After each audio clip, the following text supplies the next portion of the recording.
Jenny McCarthy Show. Oh! How are you feeling about this Sunday?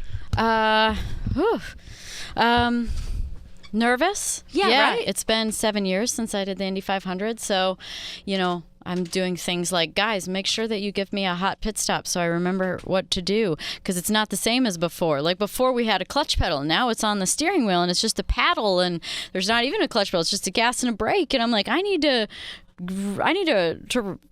get it ingrained what I have to do, because it's going to all go down on. Yeah. I was going to ask you, what's the difference between the cars back then from now till and now, and that is right. Yeah, that's one of them for sure. There's got to be a lot of electronic shit too. Yeah, just how like things, the way that the front and rear roll bars work is like a little bit different, and the steering wheel looks different, and what what happens back, though. What made you go, you know what, I need to get back behind the wheel? I just thought this was a good way to end my career.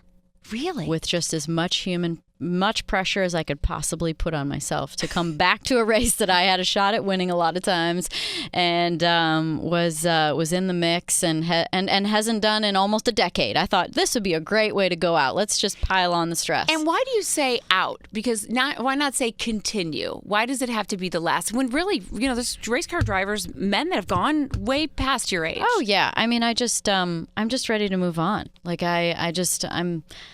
I'm just ready to move on. I've got other things going on that I find enjoyment in. And, the things that I love about racing are not driving cars. Like, I'm not even a car girl. People think I am, and they try and talk to me about their, Hemi or their V this or whatever block that. And I'm like, I have no idea what you're talking about. So I'm not a car girl. And, I really just love the process of setting goals and achieving them. I love the discipline. I love, improving the car and working with the team. And that's the part that I enjoy in this sort of climb in a sport. And so, I felt like that was going away and like that was less possible. The climbing wasn't happening anymore. In fact, I was falling.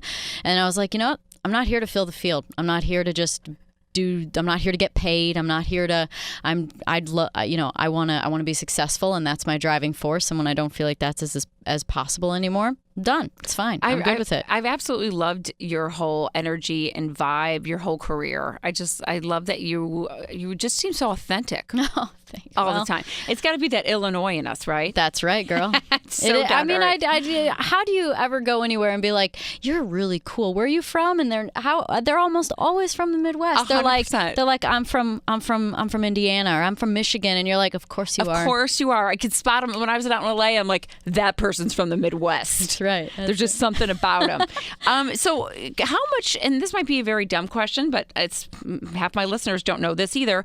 What's the percentage of the car, the team, and the driver to make a good, to make a winner? There's definitely a lot of chicken and egg in that sort of scenario. Like you need to be a good driver, of course. You can't, but even the best driver can't take a car that doesn't have the potential speed and win with it, right? So, if you can't drive at all, you're not going to win. And if the car is a piece of crap, then you're also not going to. So you do need both. And then I think there's sort of, that invariable chemistry and attitude and energy within the team. Like, are you in a good vibe situation? Are you jiving with your people and feeling good and feeling positive and optimistic? Because I believe in the power of the mind, and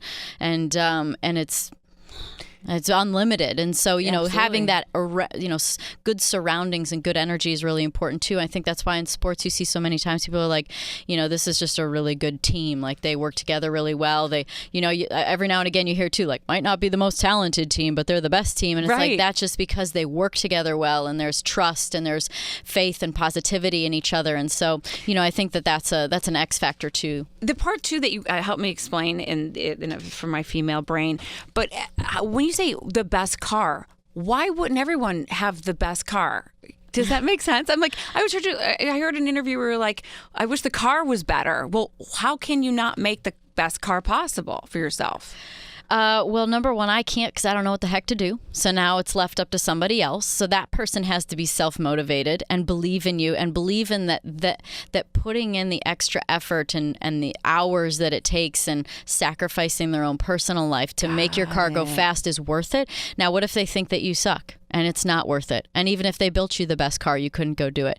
That's bad team, right? That's not believing in each other. So, those things kind of, they go hand in hand. You have to believe in your driver, and the driver has to believe in the team, and you have to have that good chemistry. So, and then there's just talent at the end of the day, right? Like I said, there are drivers that are better than others, and there are mechanics and engineers and people like that are better than others. And so, the good tends to attract the good, though. So, if it's a good team, they tend to attract good mechanics, good engineers, and it's kind of keeps climbing. I do love that you said, I'm not going to smile if I lost a race. I'm not happy, or I'm not here.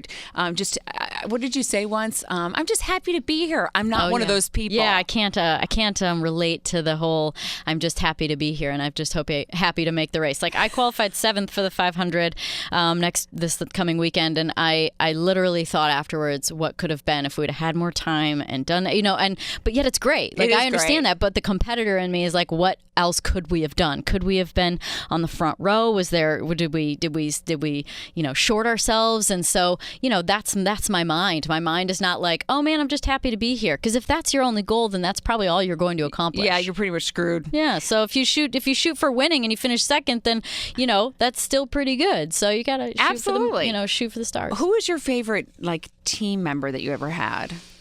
Oh, I think I know what you're getting at. I don't even know where I'm getting at. Let's see. I've had a lot of great teammates over the years. I've had a lot of great team guys too that I really like, but teammates for sure. So who's your favorite? I mean, it's got to be let's see. I love that I stumped you on this. I can't lie. He told me I had to say him, Marco. Oh shit! He told me I had to. He's like, if you don't say he told. Yeah. So what yeah, a he dick, did. Marco. I know. Yeah. Okay, Marco. I'm not even following it up, Marco. He's like, ask her who the most handsome is. Also. Yeah, I'm like, that's true. He did say that. So I'm not agreeing to that. I had no idea that you guys even had this. You guys have these deals where you kind of have alliances. I mean, I think that you have within teammates. You mean? Yeah. I mean, we're not teammates now, but I think that what happens on track is that there are people that you like and respect. And so then when you respect each other, then you give each other space out there and you don't do silly things. So kind of all bets are off in the last few miles of the race, but up until then, it's nice to have friends out there. And look, it goes both ways, and it has to, right? If you cut them slack, they cut you. It's just it goes both ways. So there's a bunch of drivers that I remember from the old days and that I'm friends with. Marco's one of them, as he was my teammate, amongst others. But then there's a lot of them that I don't even know.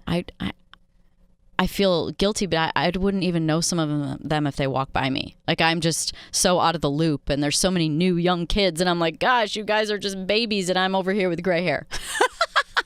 You're not. You're very young. And do you I have a need long to go career blonde eventually to cover the? I mean, because it's hard to have dark hair and then get older. That's true. But you know what, though? You look like you're 20, so you're doing just fine. Wow. Well, that's because we're just far enough away from each other. I'm talking to Danica Patrick. Indy 500 this Sunday, 12 o'clock at noon on ABC. There's also Verizon Indy Car Series, SiriusXM Channel 209. How is the Indy car different from a NASCAR?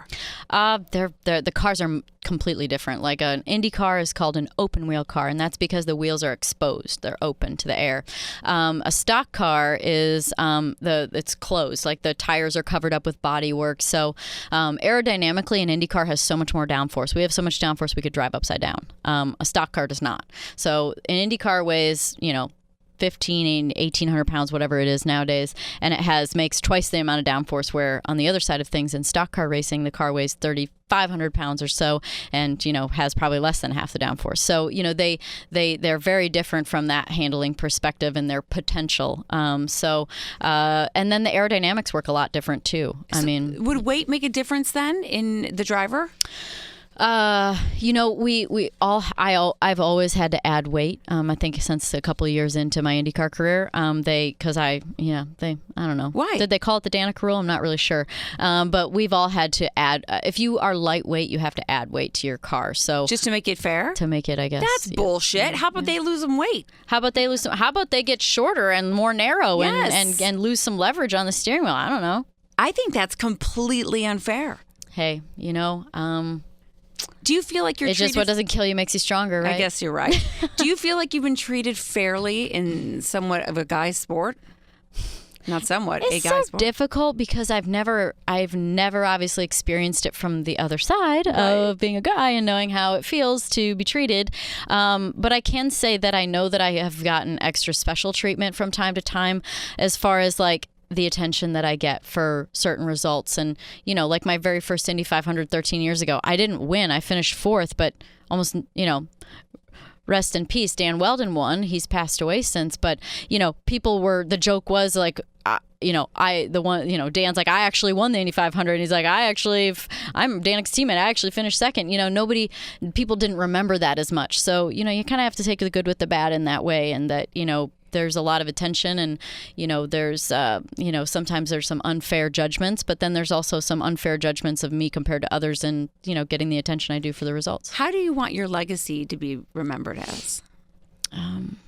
Taller, thinner, funnier, and a great driver. I hope that people remember me as a great driver and a girl, because I tell everyone that is part of my story. It's part of what's gotten me to where I am, is that that I am a girl, and so I don't want that to be left behind. I just hope that I hope it's one of those stories where damn, she was really good too. Like she was like mixed it up with the guys all the time, and she belonged, and she was a great driver, and she just happened to be a girl, and she happened to have long dark hair with gray streaks in it. I love there was a story of way back. You paid your dues, girl. Looking back at your life, you paid your dues, and there was a race where I think some guy cut you off, and then he put you against the wall, and he came out and punched you in the helmet, and didn't realize you were a girl until you took off your helmet. I don't know. I think that sounds like something I've done. To be honest. And the guy felt horrible because he had no idea. It was way, way, way early on in your career. But I can remember when I was in go-karting. I mean, I was probably 12 years old, and somebody pulled out in front of me on track, and I waited after I'd come into the pits for him to come in, and I went over and I yelled at him in his cart, and he was a full-on adult and owned like, I think he was like, I remember when he owned like Klein Tools or something. Like he was like and I just was 12 and yelled at him, and I'm like, that's just... What did you say to him? I yelled at him for pulling out in front of me, and I probably told him how dumb he was. He needs to look where he's going. See, the problem with me is that my retaliation on someone else for doing something insensitive or rude is like, it's so overpowering. No one remembers the first one. They just remember how awful I was, which, it is what it is. It's made for exciting TV from time to time. I got to ask you, moving on to, I finally found at the ripe old age of 40 the love of my life. You moved on. You found love. I think love. Who asked who out? I gave Donnie my phone number, and it took 2 weeks for him to call me back because he thought I gave it to everybody.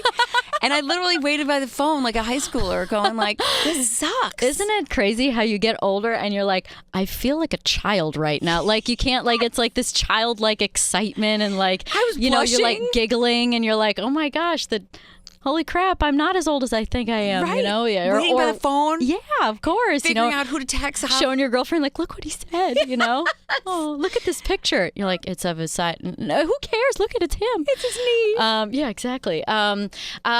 So you're referring to Aaron. We met at the ESPYs back in 2012. So, we both remember. We remember meeting each other.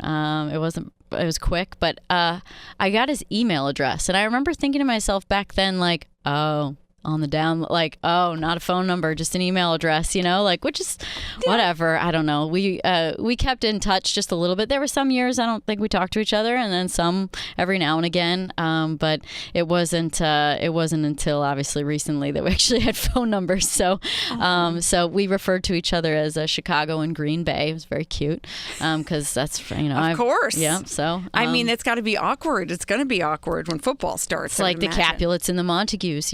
Do you feel any pressure at all? Yeah, I've made like slight mention. He's like, don't even go there. We're not even going to talk about that. And I agree. Like it's, no one's going to wreck me as an athlete. That's up to me, right? That's 100% it's true. It's up to me to control my environment and my own emotions and do what I need to do to do my job well. And anything other than that is just it should be good. So good for you. That's what I say. I'm like, I'm here to add, not take away. Like, I'm here to make you happy. And yeah. What's one thing that's kind of special and romantic that we don't know about him? I like to make waffles on Sunday, and we eat waffles on Sunday. Oh my God, cute, that's so right? cute. I make waffles.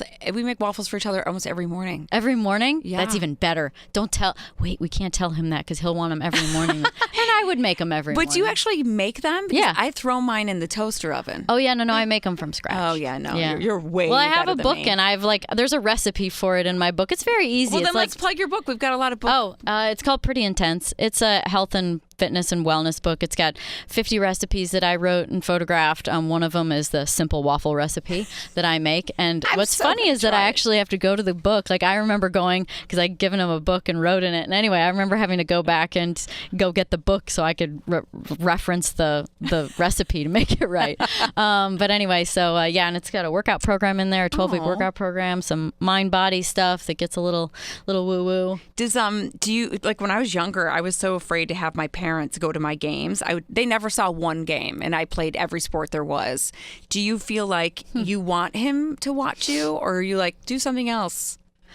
No, I want him. Yeah, of course I do. Yeah. See, I wouldn't. I don't like Donnie coming to anything of mine. I'm like, I'm too scared. Turn around. Don't listen. Isn't it funny how it's okay to like deliver your performance to strangers, but somehow when you know them, you're like, don't look. No, just you don't want anyone to look. You feel embarrassed. You're like, because I don't know. On some level, you're doing a little acting, and you're kind of, I don't know. I agree with you. I agree with you. But it's going to be such an emotional day, especially being my last race, that you want everyone special to be there. And so, 100%. Yeah, of course, it's. But do you say last? And I feel like you're doing a Barry Manilow, and Barry Manilow says it's his last every time. Are you going to keep going? No, it really is. Wait, hang on. When have I ever said last? This is my first time to say last. Is it? Yeah. I thought I read it in other interviews that you said you're last. I'm like, I don't want it to be. I think it's just your beginning. Oh, well, it is a beginning and a beginning of a new chapter, and I'm totally ready for that. Like I'm excited about. I mean, I love cooking. I love fitness. I love being inspirational. What about baby making? Oh,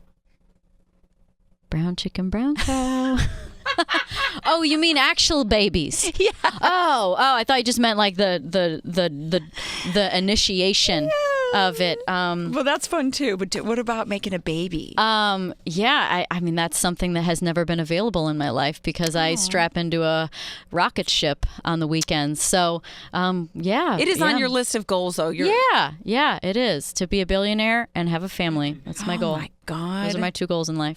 And would you ever want your daughter, if you had one, to follow your footsteps? Or? God, no. Yeah, it doesn't I think every athlete wants their kid to be a golfer. Like, can't you just be a golfer and go to like cool places like Pebble Beach and beautiful Augusta and it's so true, right? I don't even know how your parents even they probably have to so many wrinkles and gray hair because I would have lost my mind. Yeah. Evan is doing driver's ed right now, and I'm in the back seat while he's doing it. And I thought to myself, oh my God, I can't even imagine if my son or daughter was a race car driver. Yeah, I think that probably the most nervous they were though was when I left for England when I was 16. I moved over there by myself, and so I think my mom cried a lot.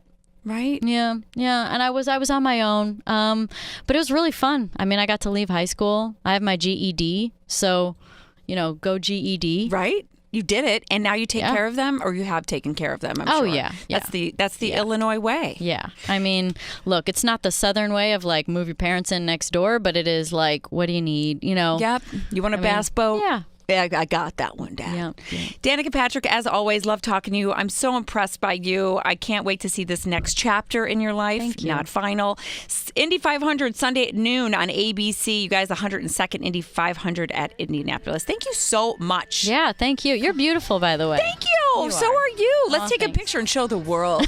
Okay. Filters. I've got one. Jenny McCarthy Show. Oh!